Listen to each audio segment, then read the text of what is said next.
Trigger warning. This episode contains graphic descriptions of a violent, fatal home invasion that may be disturbing to some listeners.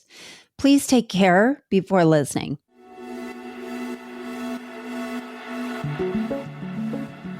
What if the problem isn't you? What if you're in the wrong room? My suspicion? You're not broken and you don't need to be fixed. You've outgrown where you are. Let's get more space and freedom to redesign the life you deserve. Welcome to the Reinvention Room. I'm Allison Hare, podcast launch strategist for ambitious leaders, and we are rethinking everything we've been taught. Part pop culture, part real talk, and all smarter ways to live life on your own terms. Remember that movie Scream? I have been deathly afraid of big sliding glass doors with the threat of some murderous psychopath outside ever since. And as a woman, I bet you have too. I mean, it is the worst nightmare. Tennyson Jacobson lived through something that sounds like a horror movie, but it was real. A stranger broke into her home in the middle of the night, and after a brutal fight for her life, she killed him. Her story made national headlines, featured on CBS, NBC, Fox, Your Worst Nightmare on Investigation Discovery. It was a documentary series, and even featured on CrossFit's main page. In this episode, Tennyson opens up about what happened that night and how she picked up the pieces after. We talk about the messy, non-linear road to healing, what helped, what didn't help, and how following her intuition literally saved her life again and again. Her memoir, The Mother of All Days, the true story of a fatal break-in and the unexpected path to healing, releases on May 13th. Coincidentally, this happened on Mother's Day, May 13th in 2013. If you've ever been blindsided by life, and let's face it, who hasn't? And trying to find your way back to yourself, you are going to be deeply invested in this story. This will be a conversation starter, and I invite you to send this episode to some of your closest friends to discuss. Let's talk to Tennyson Jacobson. Today we've got a killer guest, everybody. Yes. Oh, no. I'm saying an inside joke. Tennyson Jacobson, who I'm so excited to have you on.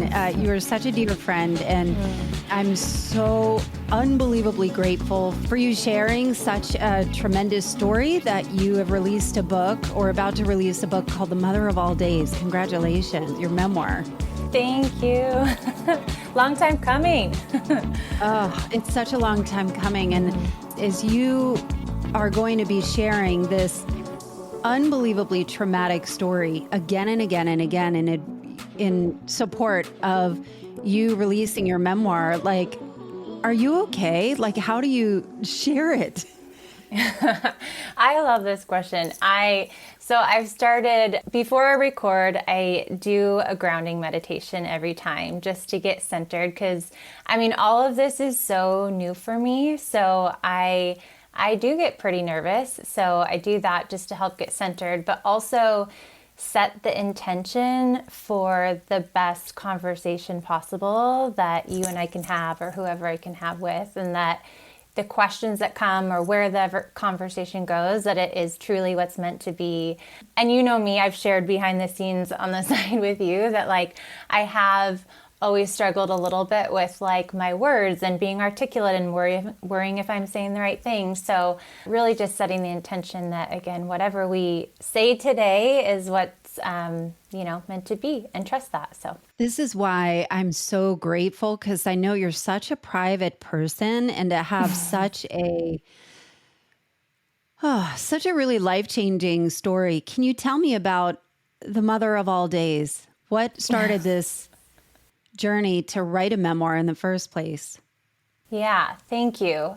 I could never imagine I wrote a book.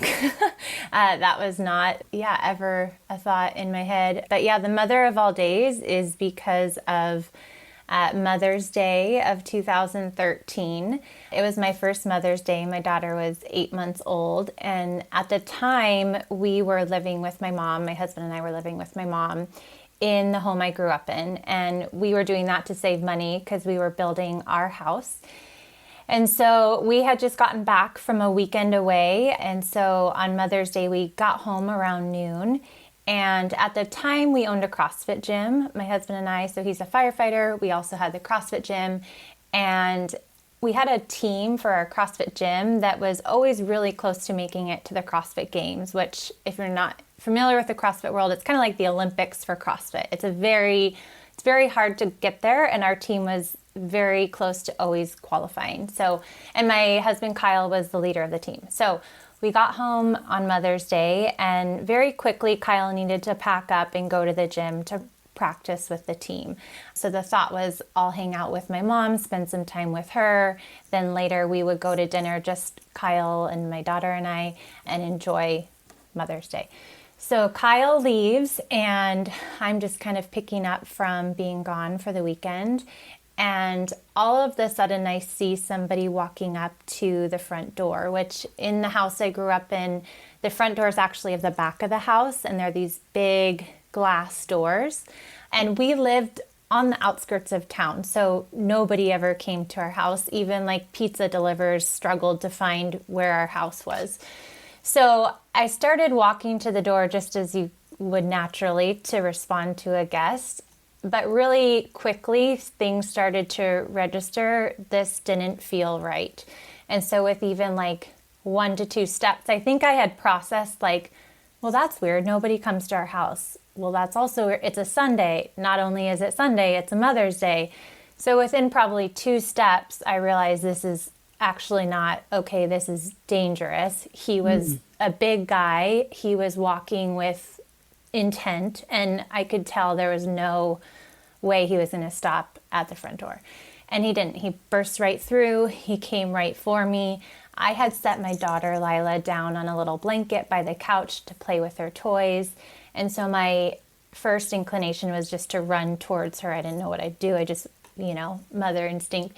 So I ran towards her, but before I could get to her, he had gotten to me, and he grabbed me by the ponytail. He yanked my body into his. And then by that time, I was right at the couch, right next to my daughter, so about 2 feet away from her. And he pressed his body into mine, and he bent me over the couch as he's yanking me by the ponytail, covering my mouth. And a little bit about this guy, like he was like so disgusting, and I even feel guilty saying that, but like this smell, it wasn't just like body odor. It was a combination of filth and disgust. Like it was this cloud of, it's taken me years to get even that smell out of my head, and I had no idea who he was. And so he's holding me over the couch, and he was so intense that all that's going through my mind was like, he's going to take me. What's he going to do? Is he going to make me take Lila with us? Like my mom, we had actually gotten into a little argument. We weren't in the best space at the time. And so she was in the shower. She's not hearing anything that's going on. And so he's holding me over the couch. He has his hand over my face, and he gets right in my ear and says, "I won't hurt you. I just want your money." And that actually caught me off guard. And so I felt a little bit of a relief, because I was like, oh my gosh, I actually have $41 in my wallet, which I never carried money. Somebody just happened to pay me for a hoodie at the gym. And so I had this little bit of relief, like, okay, if he just wants money, I have some cash. So I told him, mumbled under his hand, I have money, it's in my diaper bag. And so he yanks me up by my ponytail and basically walks me to the front door where he burst in, where my diaper bag is, and waits for me to get the money. And again, this is a point where it's just weird, because it's a big diaper bag. Yes, it's stuffed with baby stuff, but like, if you just wanted money, like, wouldn't you maybe just take the whole purse? So he waits for me to dig to find my wallet. I find my wallet. It's one of those zip. What is he doing? Like, what are you doing? Are you literally like freaking out? Are you talking? Yeah, you're just, adrenaline is running. Like, you can't even. Frozen? Yeah, I don't think I was frozen. I was very much like, I'm getting this money as fast as I can, and also terrified. And he's still holding me by the hair. He's got his hand on my hip, like holding me close to him. Ugh. And I'm just like praying to God that I could get this money and he'll leave. So I'm unzipping the wallet, but also realizing this is weird. Like, if you want my money, wouldn't you just take my wallet too? It's got credit just get cards and out, all. yeah. Yeah.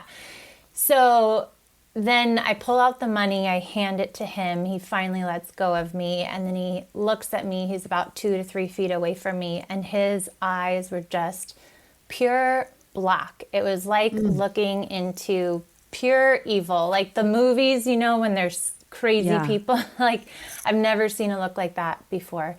And then he smacked me as hard as he could, and I fell down, and he just walked right out. He didn't even run. He just slowly turned, walked, and he didn't even walk down the stairs of our front porch. He hopped over the railing and was gone. So terrified. And to be, I don't know, assaulted in your, like, it just, to have someone break into your home and like completely out of the blue. I had, you know me, we are pretty good citizens of the community. I'm not in like groups where there's people like this, and There's so no beef, and you know, like there's no beef or some. yeah, we ran a gym that was only meant to like connect people and help them feel, you know, strength and community. And so this was completely shocking. And so that started the process of an investigation where I called the cops, and Kyle came home with our friend Nick, who owned the gym with us. They raced home as fast as they could, and they couldn't find him. You know, there were dogs that even sniffed for, what is it, pheromones, hormone, whatever it is, because when you release adrenaline, you release this pheromone that dogs can pick up the scent.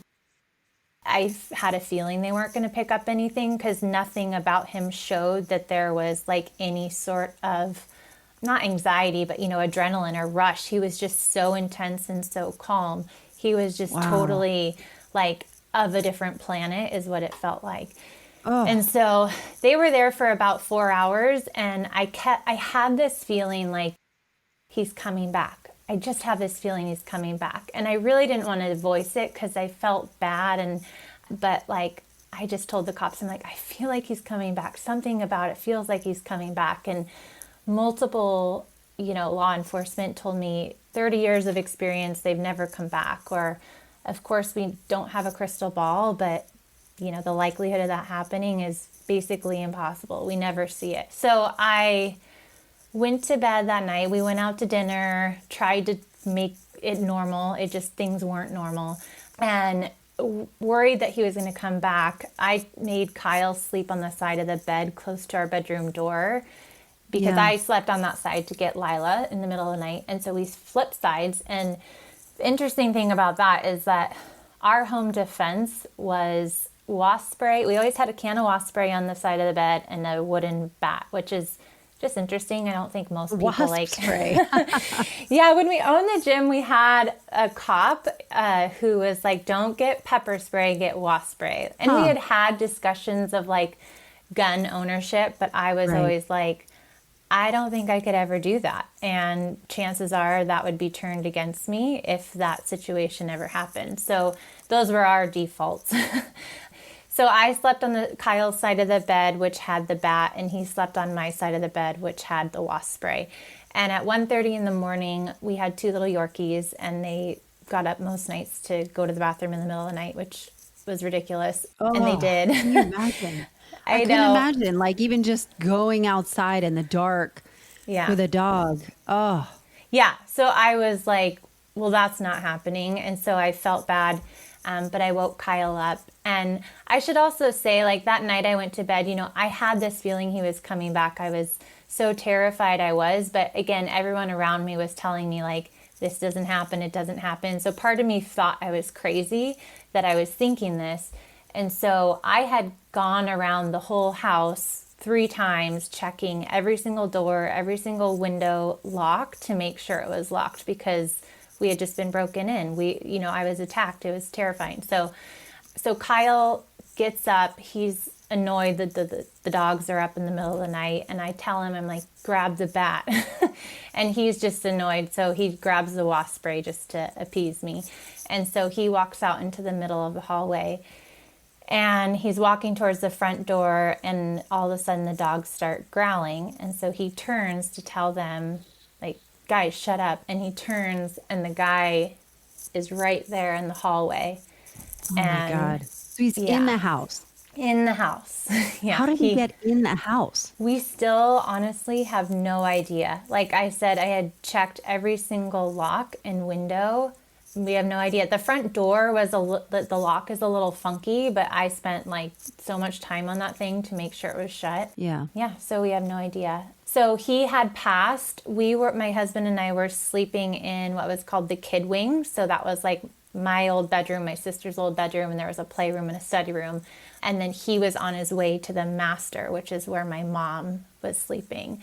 And so the guy sees Kyle and he immediately goes towards Kyle. And Kyle was basically like, oh shit. Like immediately he knew what we were dealing with. And he went to spray wasp spray at the guy, and it just pissed him off. And the guy like held up his hands. He had gardening gloves duct taped to his wrists and held up his hands, and he attacked Kyle. He passed the front door to go fight Kyle, and that started their fight. And so I'm in the bedroom, not necessarily hearing anything yet, but our dogs ran in almost seconds after they had left. And then they were like growling and shaky, which they weren't really like that. And they just like burrowed right into me. So I was like, well, that's weird. Well, where's Kyle? And then I could start to hear, oh my gosh, something's going on. So I immediately knew what it was and grabbed the bat, ran out there. And by that time, Kyle is, I said we owned a CrossFit gym, but he wrestled in high school. After high school, he coached wrestling. So not only was he like one of the stronger guys I know, he had wrestling experience, which was incredible. And he's a firefighter, like years of experience having to be calm under pressure. So like if there's one person you want in this, it's Kyle. Yeah, it's him. So I got out there and it was like, so impressed because Kyle had this guy in a headlock. So basically the guy is on all fours and Kyle has his arm wrapped around the back of the guy's neck. So his head was tucked down, and now I had the bat. And so his back was wide open. Kyle's head was to the side, so I knew I wouldn't hurt him. And so I took a few extra seconds just to like make sure I was going to hit this guy as hard as I possibly could. And I slammed that bat down once, and I'm screaming F-bombs, and I slammed it down again. And by the sixth time, the bat broke, which was crazy because this was a solid adult wooden Louisville Slugger bat. And I looked at the bat, which, if you watch a baseball game and the bat breaks, it's exactly like what that looks like. It was all jagged on both sides. And so my first thought was to stab it in his back. And I was like, I can't do that. So I threw the bat down. I start trying to kick him in the balls, the next logical thing in my mind.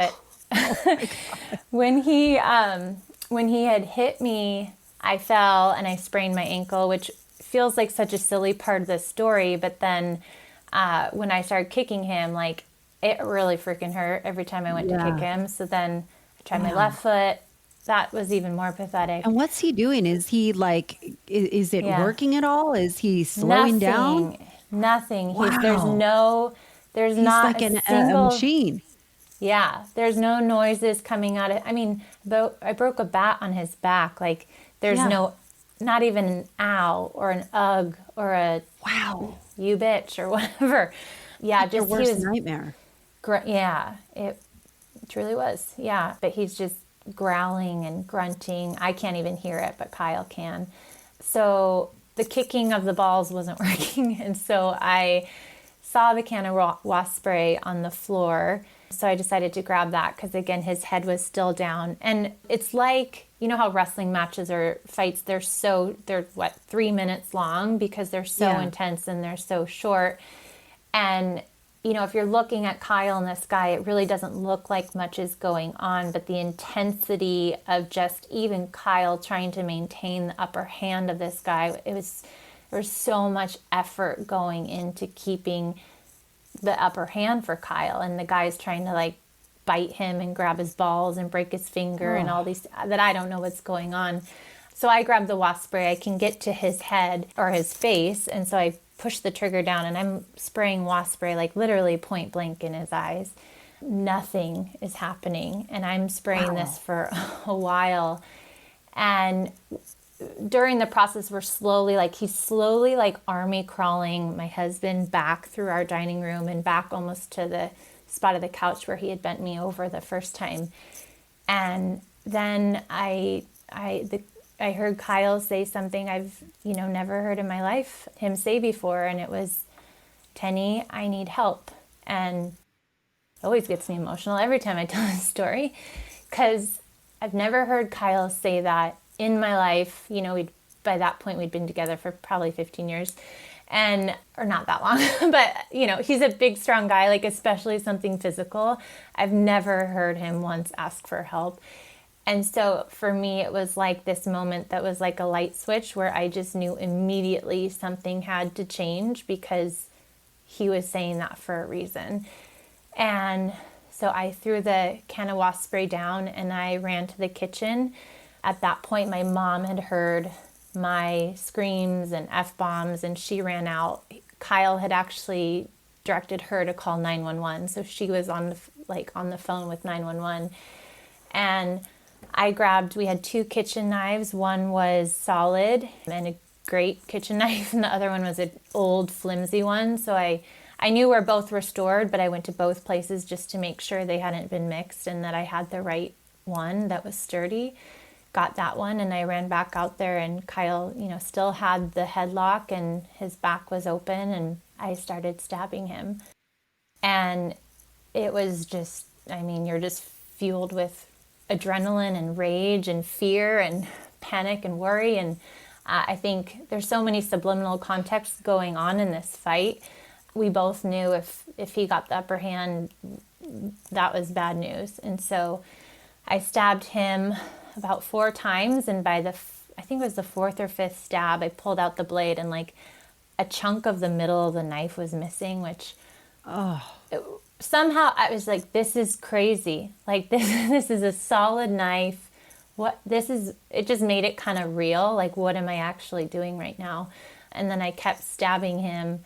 And then finally on the 8th stab, Kyle was like, Tenny, stop. Because he could feel his breathing had shifted to what's called agonal breathing, which is basically your end of life. And then he let the guy fall to his back, and I stabbed him in the gut once more. And then Kyle said, Tenny, stop. And he was a monster. He felt like all these attempts to stop him were not working. And so like, what's to say even me stabbing him is even doing anything? So that moment completely flipped our world upside down and, started the process of the cops coming and all the things. What was it like having him dead in your living room, and like your mother and your daughter, hopefully she's still sleeping, but your mother and your husband, it must have felt like I'm getting emotional just thinking about. Yeah, it's pretty, like, for me, I was so, again, jacked up on adrenaline that like I almost wasn't even aware that my mom was there. I've since listened to the 911 calls, both of them, and to hear her watching it is hard, like I feel so much for her she's the only one that watched what happened. And she had even gotten in the fight too. She found the broken bat and she was trying to hit him before she even called 911. So, and her reaction was so, Kyle and I are pretty calm people, whereas my mom was just like pure panic, and rightfully so. And then to see Kyle's laying on the guy, truly in what was a fight for not just his life, but for all of our lives. And he's panting and exhausted and like relief but also fear, like for him to intentionally lay on the guy who was so gross and dirty and like all these things, but he's equally as terrified that this guy is going to get right back up and continue the fight. And thankfully Lila, the bedroom was really in the back of the house, so she actually hadn't heard what was going on. So she was still sleeping. But yeah, I mean, I think my first thought was like, oh my God, what did I just do? Because now here, Did you feel guilt or no? I didn't feel any guilt. I knew I just killed somebody, which is what takes people to jail for the rest of their life. And Right. there was no shadow of a doubt that it was self-protection. I almost assumed like everybody would get it, but you also know like you just took somebody's life, you killed somebody. And so there was those thoughts that were just like, oh my gosh, what if they don't believe me? What, like, where could this go? But I'm Yeah. still like so stuck in panic mode that I'm not even truly focused on that thought. Yeah. Yeah. So tell me about this guy. So he had no connection to you guys at all. You know, a lot of times they say attacks usually happen with people you know. And this is like, you know, I live in the city. And so I live with my head on a swivel, right? Like my husband has taught me, like, and as a female, you're always kind of making sure you are safe. It is a very active community.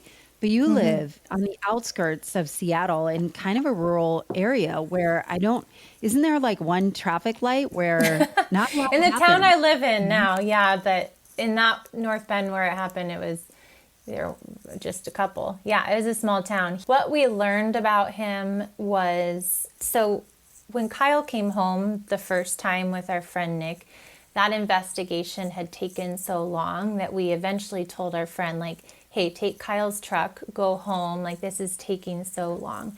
So to give it a little context, that's the first night ever Kyle has been home when his truck wasn't. And so the thought with him is that, or what detectives suspect is that when he broke in the first time and my daughter was there, that might have thrown him off because she was right there and slowly started to cry. And so he noticed Kyle's truck wasn't home that night and so thought I would be home alone. And yeah, I didn't know him.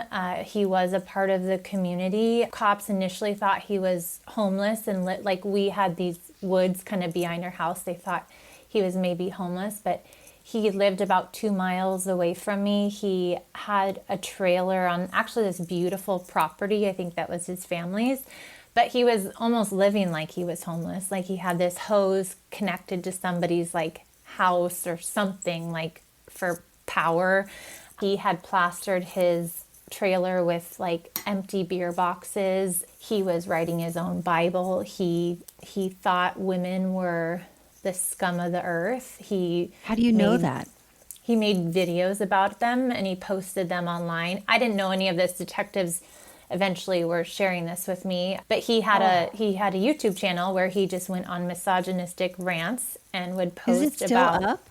I don't think so. I think it was taken down. Wow. So Yeah, chilling.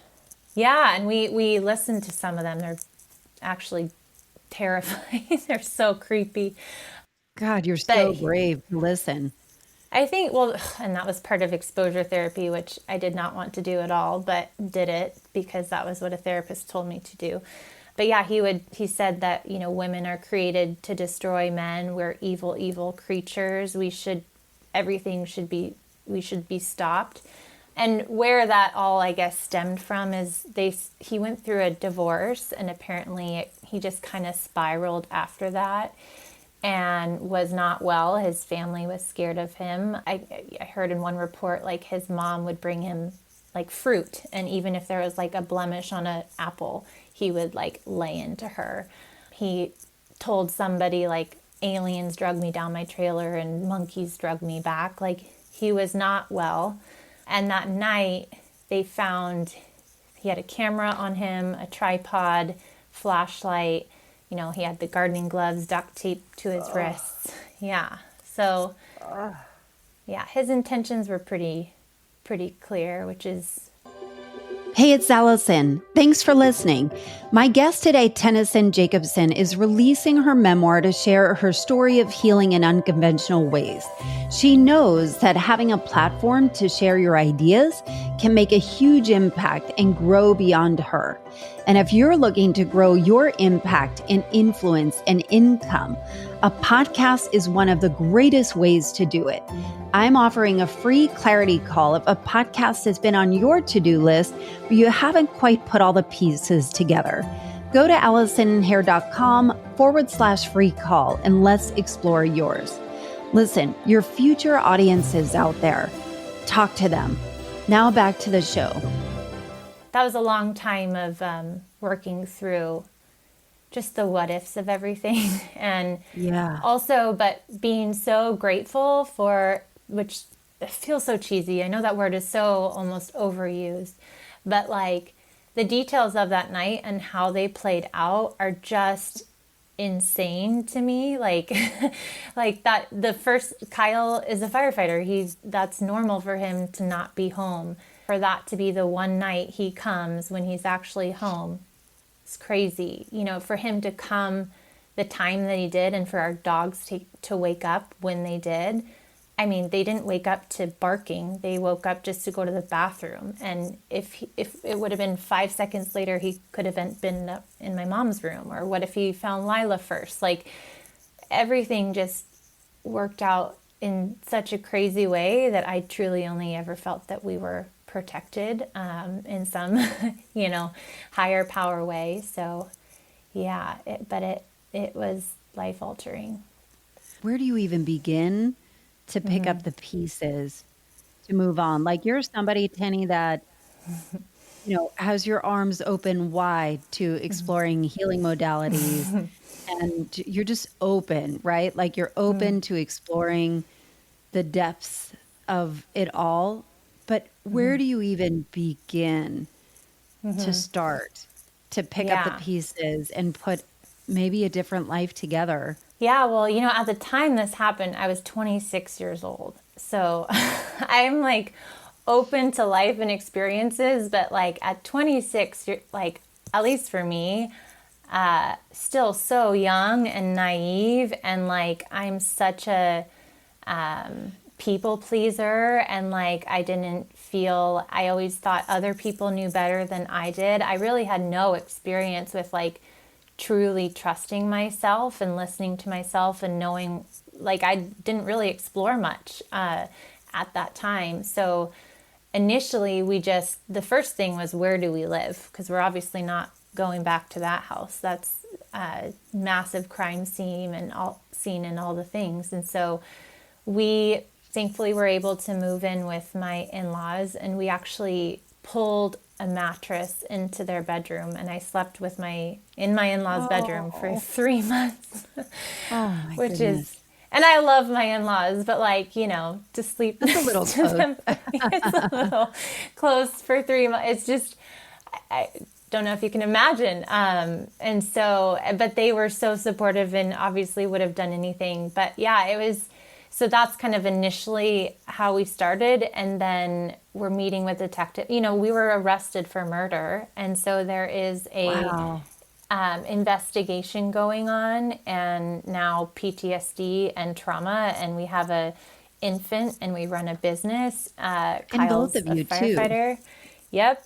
Is Kyle going to come out with his own memoir? I imagine what his journey must have been really interesting too, of like, how do you move past that? His life is in emergency, right? And so he's trained for that. But when it's your wife, when it's you. Yeah, he won't write his own book because that's so not Kyle. But he does have a chapter. He wrote the afterword in the book where he shares his perspective. And I think his chapter is beautiful. I love hearing him talk about it. He doesn't talk about it a lot, but I think to hear a man share his experience with PTSD and how effed up that made him, and the work I share in the first chapter, the exposure work that we're both doing, it's so beautiful to get to hear his story because, unfortunately women, I think, experience this type of attack more frequently, but to hear a man share through vulnerability, and I mean, he was messed up. He was really, really messed up. And then we both healed differently too. You know, he's a lot bigger and stronger than I am. He can compartmentalize a lot better than I can. You know me, I'm extremely sensitive. You know, I have layers of stuff from my childhood that impact how I show up through this. And I'm a female too. Like it just really jacked up my sense of safety.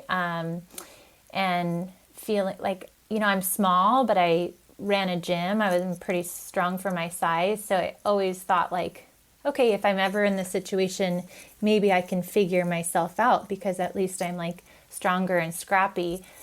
And that situation, I mean, for lack of a better word, humbled me, because when somebody's almost 100 pounds more than you and, you know, what they determined, it was probably a psychotic break. Like you're competing against something completely different. But yeah.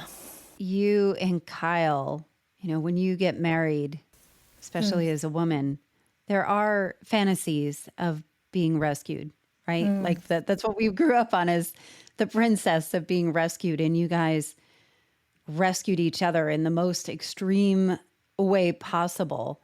Where do you even go first? Like you're sleeping in your in-laws' mattress in their room with them every night for 3 months.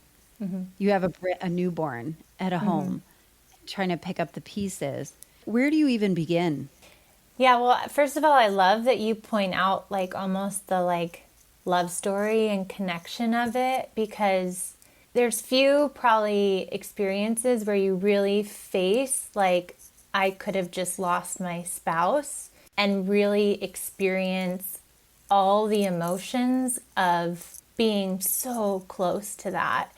And I share a bit more about it in the book with the first experience, but getting to see Kyle even come home and the look in his eyes, how he looked at me, that's a look I'll never forget. It's a gift, truly. To like, Kyle's a man of few words. He'll tell this to you, like he doesn't share emotions like super openly, and he's working on that.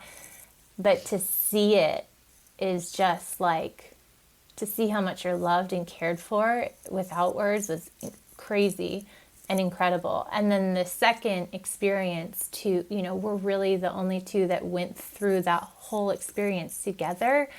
And to be a team, like we were a team, like I could not have done what I did without Kyle doing what he did. So that really bonded us in a whole different way. And even sleeping next to his parents, like Kyle and I are not colors. He like clung on to me tight, just like, oh my gosh, I could have lost you, and me feeling the same. So yeah, we just kind of like took each day as it came. It almost like people basically, we were like little kids again, almost not even knowing what to do. And so we just kind of like, the detectives would come, and the detective, and I share a lot about her in the book because I truly think she is this special like angel in our lives. She's incredible. She would check in with us. She even went to the house after, because my sister would live there on and off. She drove to the house to check in on my sister, who was managing like the aftermath of the house. But we were recommended to go to exposure therapy. So like these trauma therapists in Seattle who were supposed to be incredible, they did exposure therapy. That was brutal and it was awful. And going to Seattle was worse. Like I'm a small town person, so that was exposure in itself. So we just kind of did that. And even the first day of the, you know, Monday after Mother's Day, Kyle got a call from his department, and firefighters had volunteered to cover his shift for 3 months, just completely unpaid. Wow. It was incredible. And so, and our Nick, who owned the gym with us, he just kind of took over everything. Like people just started like taking care of us, truly, like, I'm gonna cry, like, you know, anticipating our needs before we knew what we needed. And so you're just kind of like trying to take one step at a time. And I think the biggest hurdle at first was the investigation. Like I had this worry about, I killed someone, so I'm so scared about going to jail.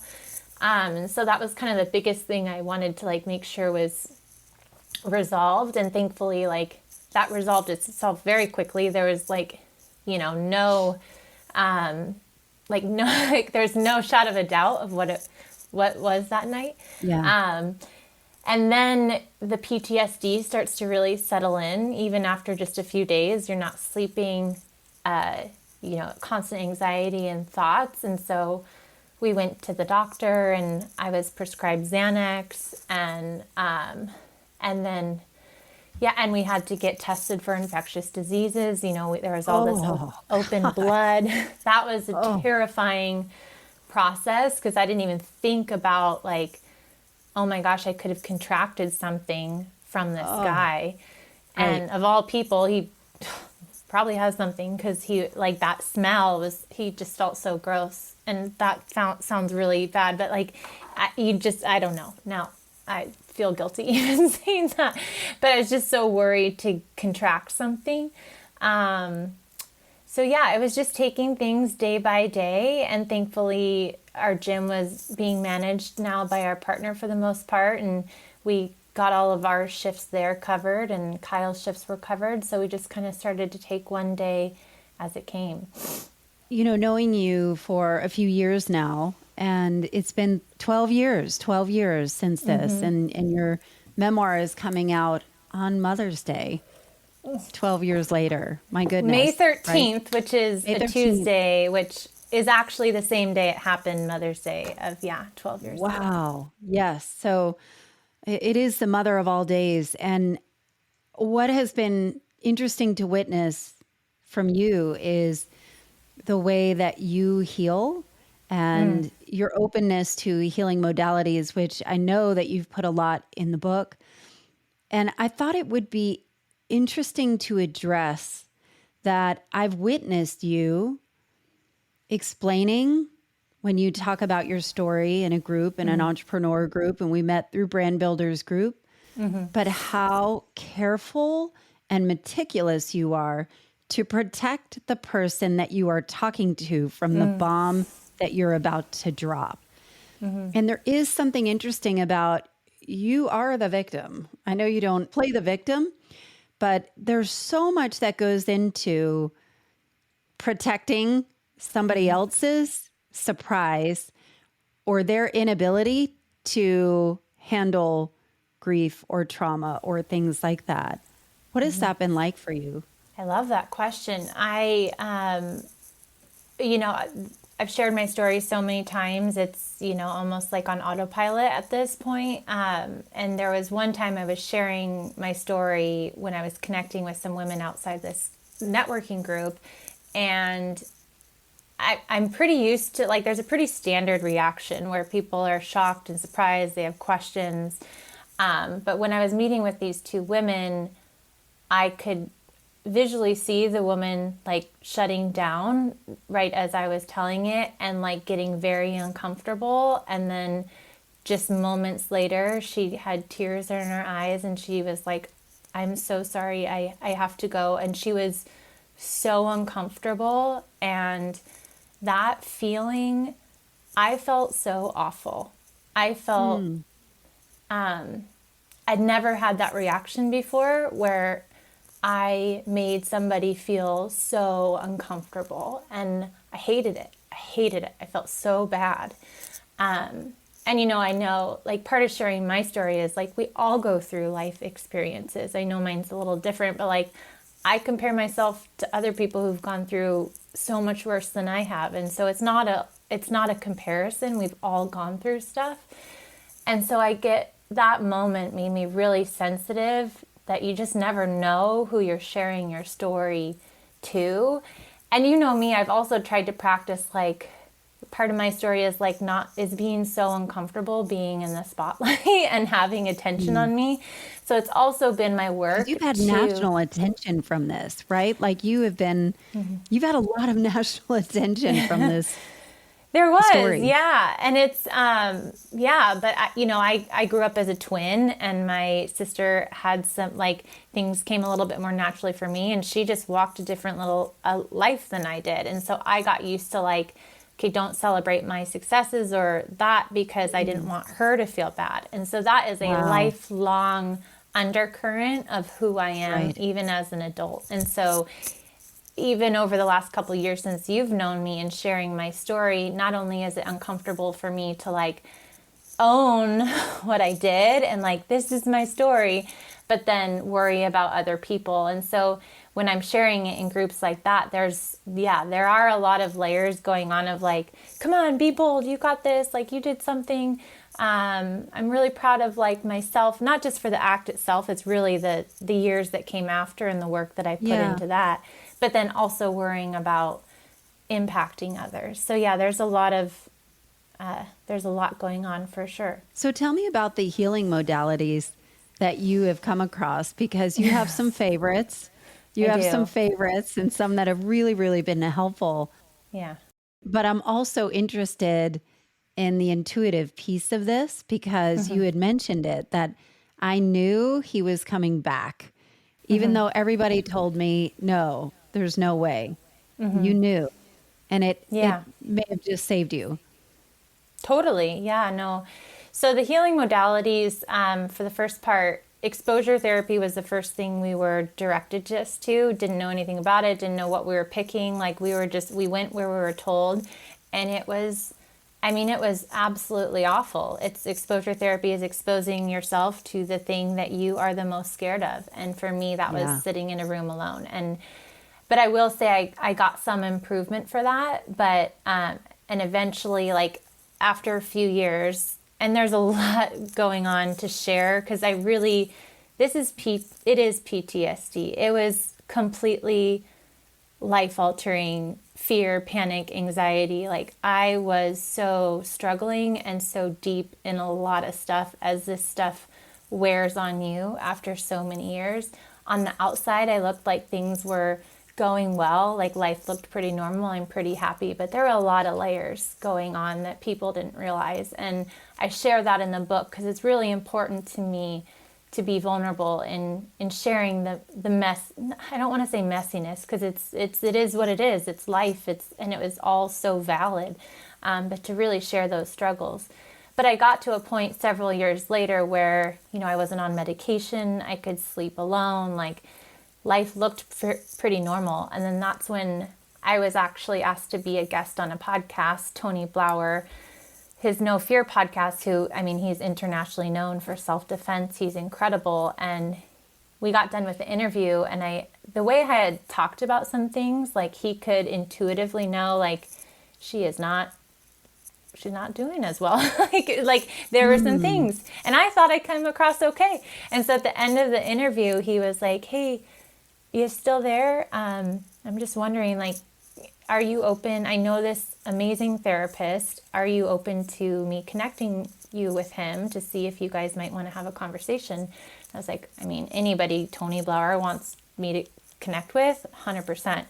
So we got on a call and with Jeff, who's the therapist, and within the first 5 minutes, I was like, who is this guy? Like the way he started educating me on like what my body was doing. Like I had never been taught about my nervous system and how trauma gets stored in the body. Like I'd heard those ideas, but no therapist ever worked with me on it. And I had several even after the exposure therapy.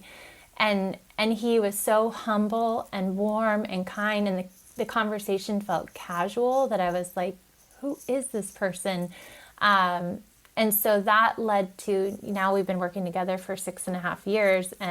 But the first thing we worked on was my nervous system, because I was still having nightmares. I was still having anxiety, crazy thoughts that like, I just thought I was now going to be living with that. And so we really worked on nervous system regulation work, which I share in the book about. And learning to do that. So that's one that I think somatic practices, nervous system regulation is so key. And not just for PTSD,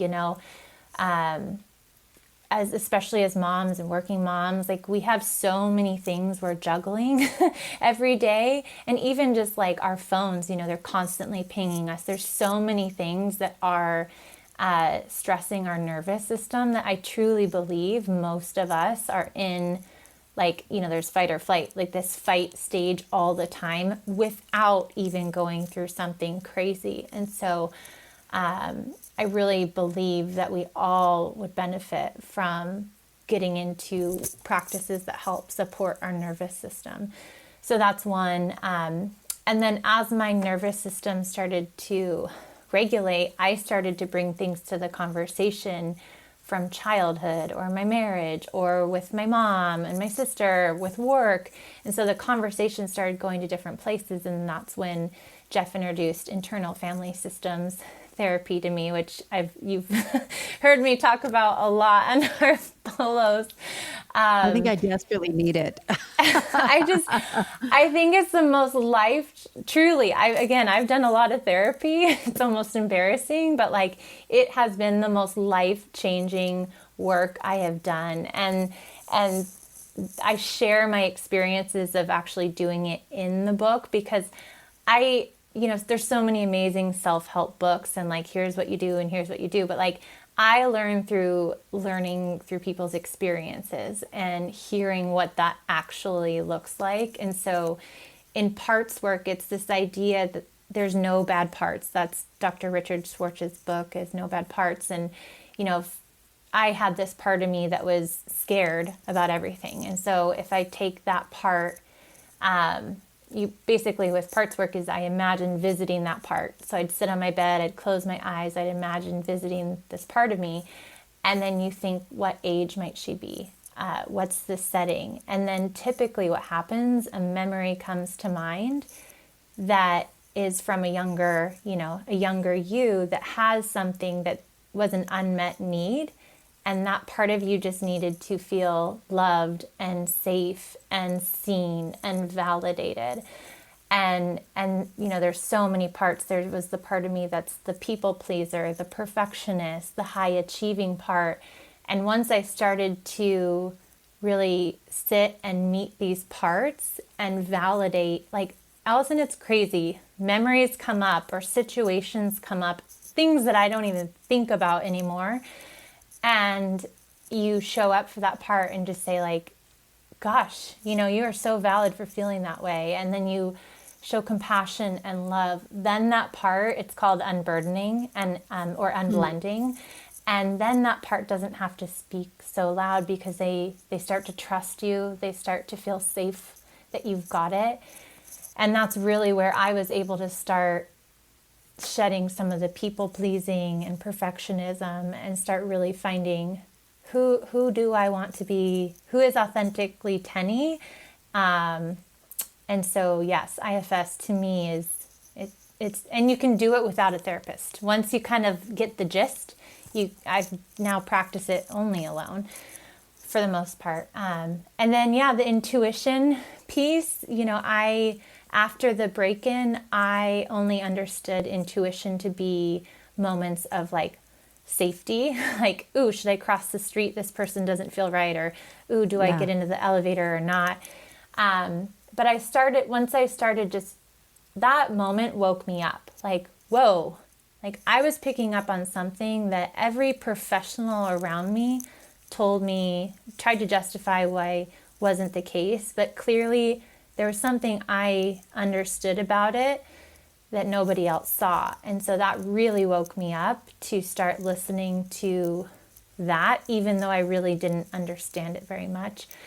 And so I own an insurance agency currently, and I can't believe I do insurance because like that was so not my path. I was into nutrition and wellness and all the things, but so early on in my insurance business, I was like, well, I don't know how to run an insurance business. I'm just going to like listen to my superiors and like, who should I hire? Okay, I'll hire who you tell me I should hire.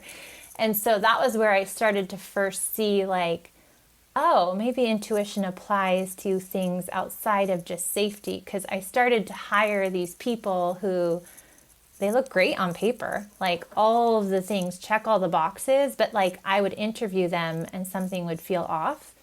But what would I do? I would hire them because the people, my mentors would say, yeah, that feels right. And so I started to see like when I went against what felt right for me, it really didn't end up working out okay. And then that gave me a new awareness of intuition outside of just safety. And then I got very curious about intuition and, have a friend, Stacy, who's very intuitive, and she helped me explore it even further. And I started reading books. And so now I've seen how intuition really is. I mean, it's in all the moments of our day, helping us really guide us to our most aligned and authentic version of ourselves and everything. I've actually watched you kind of You have. navigate through intuition, and you're always right. You're always right. It's really interesting because you are somebody that is, like we all are, presented with a lot of different options. Like we almost can get decision fatigue because we're like, all right, what path should I take? But it comes through so strong, which is a testament to how much you've kind of dedicated your time and attention to healing those parts and really taking this on. Out of all the healing modalities, which was like the wildest? What is the wildest thing that you've tried that's like really out there? Maybe it worked, maybe it didn't, but you're willing to try it. Well, I feel like you know them, so I'm curious what you might be thinking over there. I want to say something though to the intuition that I kind of left out, which might even answer this question a little bit, but the nervous system. Like if your nervous system is fried and you're just like completely, frazzled, like it is going to be so hard to hear that voice within you. And so it's so cool and beautiful how things ended up working out for me with like my work with Jeff, because if I didn't have that component with him of spending literally years learning to regulate my nervous system, which then led to the parts work, like I don't think I would be in this place where I would be able to really listen to my intuition. So I really think it's the foundation, it is the root, it is the magic sauce. You want the secret pill, work on your nervous system.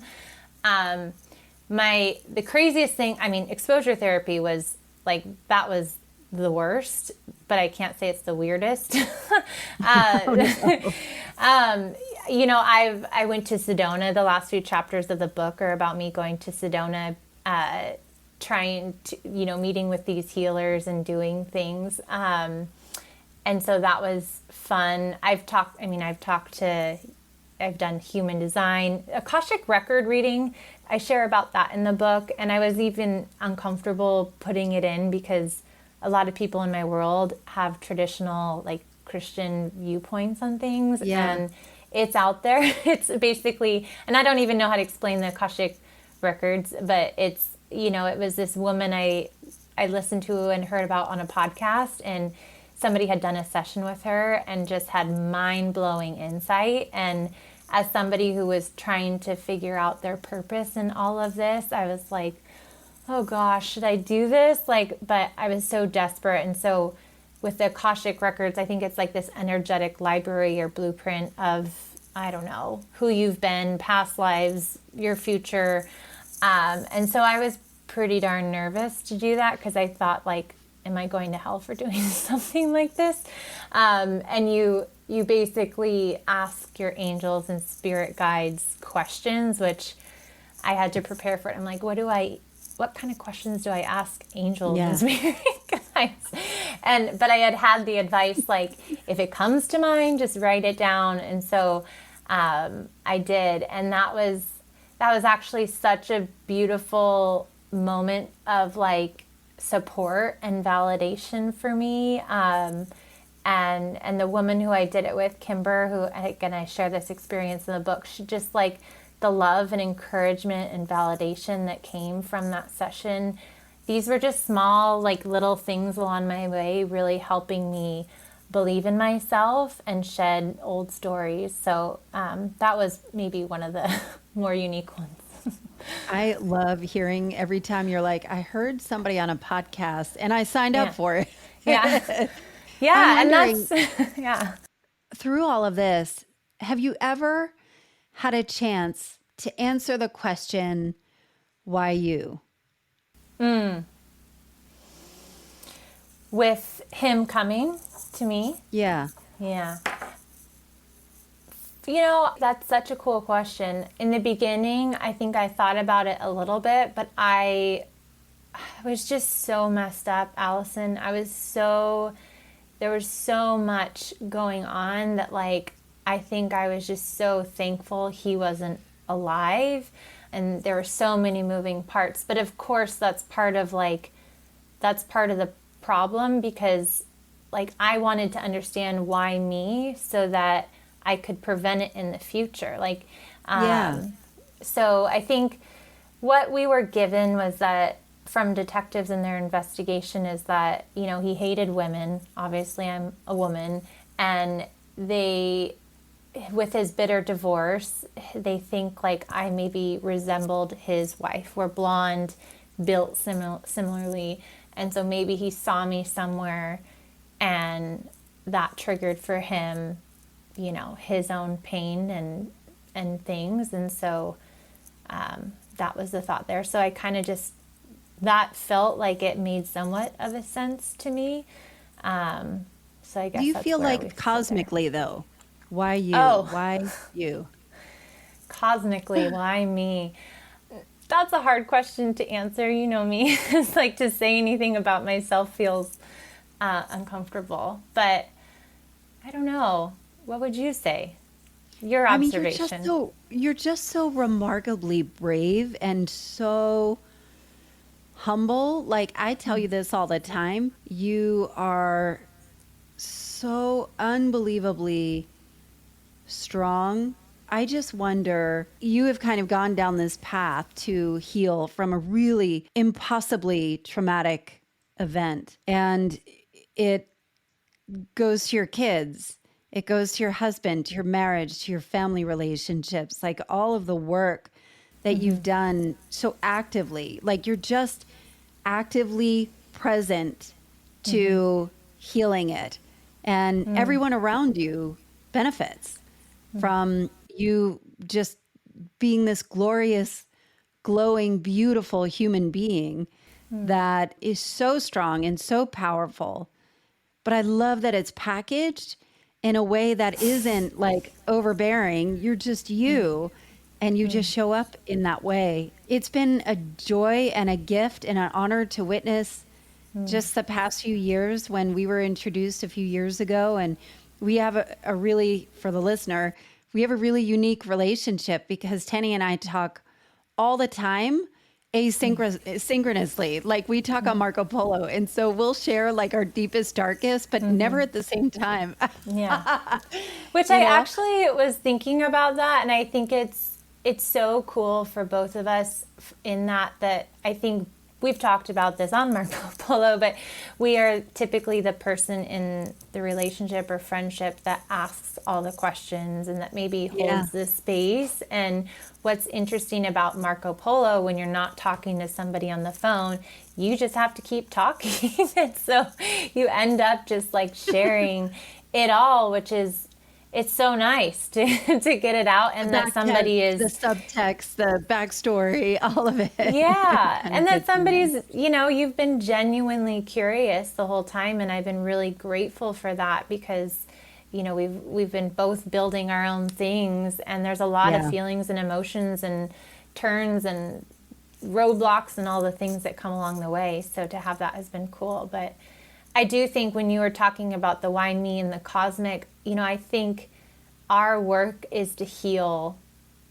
We all went through experiences, and I think the biggest and most brave and strong thing we can do is heal our experiences so that we can flip the script for our kids. And my daughter has she is totally me, so many of my same tendencies with high achieving and perfectionism and people pleasing and, I want to do this, but I don't really want to do that. And so my work in healing myself now gets to support her and help her now not walk through what I have over the last, almost 40 years. And to me, that's what makes me so, and I don't say this very often, but like proud of myself, because I get to now help my daughter and my son, walk a different life because I've done the work. And that's, I think if we could all face our stuff, like this world really would be a different place. Oh, that's so beautiful. Now that the memoir is out into the world, what is your hope for it? I don't know. Does it give you closure? Is it like opening? It's actually scary. It's really, I'm realizing it's more triggering than I realized, because again, being somebody who's so private, who has clearly struggled with safety and fear and worrying about somebody, and the world can be harsh. And so being so public is scaring me a bit more than I realized. And so I'm needing to do work around that. But again, it always ties back to intuition. And I know when I have followed myself in what feels right, even if it's scary, that it's meant for me and it's leading me to what I'm supposed to be doing. And you know me, I am all driven on like, what is my purpose in life, and finding the most fulfillment and joy and happiness. And I say this with all respect to like my insurance agency, because I'm so thankful for it. It's what's helped me be able to even do this book. And there's so many things I appreciate about it. But I also know, like, after owning the gym for so many years and creating community, like my soul is not fulfilled sitting in an office, like doing insurance all day. And so I hope that with this book, I worked so hard to make sure it was totally authentically Tenny. There are a lot of things that bumped in the road that were not aligning, and I had to pivot because it always came back to, this has to be 100% me. Otherwise it's not right. It's not how it's supposed to be. And so I'm hoping that in trusting my intuition to share this, even though it's scary, that my story can help others see their own story and their own selves in my story, and that they can have the encouragement and hope and support to heal, whatever they're walking through. So beautiful. How can people find you and buy the book? Thank you. Well, I think, so heyitstenny.com is my website. So if you go there. How do you spell it? Hey is H-E-Y, it's I-T-S-T-E-N-N-Y. T-E-N-N-Y. I'll post it in the show notes. Thank you. But yeah, you can pre-order it there. It'll come out May 13th. And then I did create a freebie, which you know me, I'm so not into like gimmicky things. But the book is all about healing modalities and the journey. And so I almost in the book wanted to have all of the resources that I've done, because this is really about empowering the reader to do their own work. And so in the, I created this 5-day email series that goes over the themes of the book. So music, nervous system regulation, IFS, and some other things. And so when they pre-order the book, they'll also get that, which will have all of the resources of literally all the things I've done. So that is amazing. Well, Tenny, you are freaking amazing. I love you. I'm so grateful for you. I can't wait to see what happens and how many lives that you touch by sharing such a profoundly beautiful and tragic story, but one that has nothing but blossoms for you and for everyone you touch. Thank you. Well, thank you for being along this journey with me and being such a cheerleader. Woo! Talk about a reinvention. There is no tidy bow to put on a story like this. But damn, Tenny is a total badass, and so is her husband, Kyle. What I loved about this is that Tennyson shows us that healing doesn't have to look like what you were taught. It's personal, it's layered, and it's ongoing. If this conversation stirred something in you or brought up something tender, give yourself a little space to process. Send your friends to discuss together. Tenny's book, The Mother of All Days, The True Story of a Fatal Break-In and the Unexpected Path to Healing, is available for pre-order now and releases on May 13th. You must get your hands on it. It's raw, it's powerful, and it's exactly the kind of story we need more of. One that does not shy away from the truth, but also shows what's possible after devastation. I've linked it in the show notes and how to connect with Tenny. Thanks for listening. Trust your intuition, be safe, and be well. If you liked today's episode, there are several ways to support the show. I produce this show myself, so it helps me continue to make it. First, please rate and review the show on the platform where you listen, and consider sharing this episode with a friend or five. That's how it grows, by sharing these ideas. Second, please sign up for my email where I send out a short personal note to you every week, and always with a sprinkle of snark and some best finds. You can sign up at AllisonHare.com/email. As always, thanks for listening and hanging out with me in the Reinvention Room.